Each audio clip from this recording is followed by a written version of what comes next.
Olá, estudantes da terceira série! Nesse vídeo vamos falar sobre poemas. Leia um trecho do Manifesto Pau-Brasil. Tão importante você conhecer o que é um manifesto. O manifesto reflete bem o pensamento da época, né? O estilo novo vigente. Dá uma olhadinha aqui. A poesia existe nos fatos. Os casebres de açafrão e de ocre nos verdes da favela. Sobre o azul cabralino são fatos estéticos. Então ele já começa falando sobre quem? Sobre a poesia. E isso é interessante porque ele vai pontuando, né? Como se ele estivesse descrevendo o Rio de Janeiro da época. O carnaval no Rio é o acontecimento religioso da raça, pau-brasil. Wagner submerge ante aos cordões de Botafogo, bárbaro e nosso. A formação étnica rica, riqueza vegetal, o minério, a cozinha, o vatapá, o ouro e a dança. Toda a história bandeirante e a história comercial do Brasil.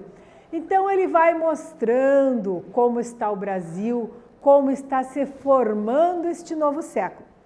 Vale lembrar que esse manifesto foi escrito por Oswald de Andrade e publicado em 1924. Então, para você que não conhecia ainda um texto manifesto, saiba que ele tem um objetivo. Qual o objetivo, prof? Ele vai nortear o trabalho do autor e da própria escola literária, do período, então, chamado modernista.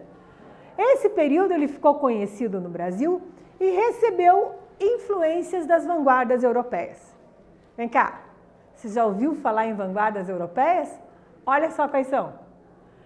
Exatamente o futurismo, o cubismo, o dadaísmo, surrealismo e expressionismo.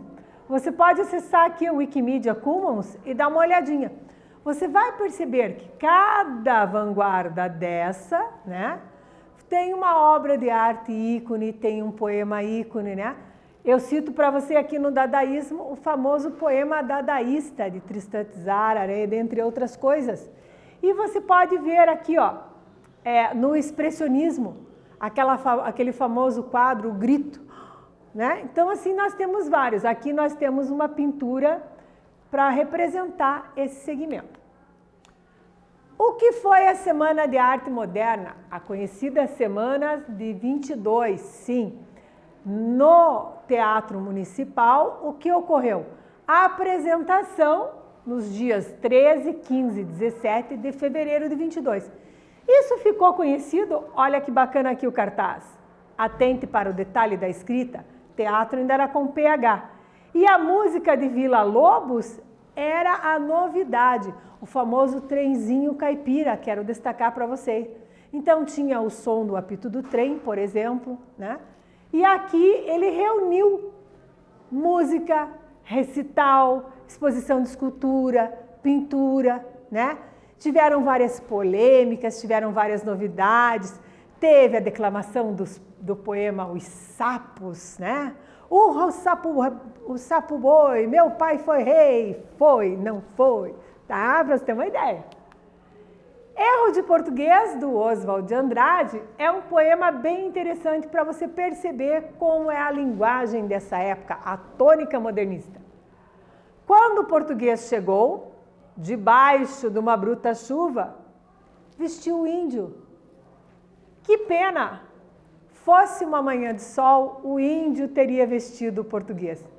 Então, olha nesse poema, nessa poesia, que interessante, o encontro de duas raças, o índio e o português.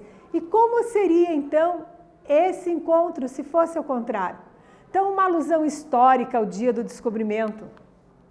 As características que mais chamam atenção no poema são o verso livre, a linguagem coloquial e informal, o assunto, fato do cotidiano, fato histórico do Brasil.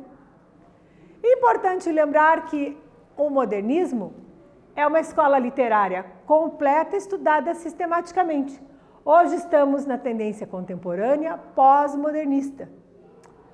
Nesse vídeo falamos sobre poema. Espero que você tenha gostado e até breve.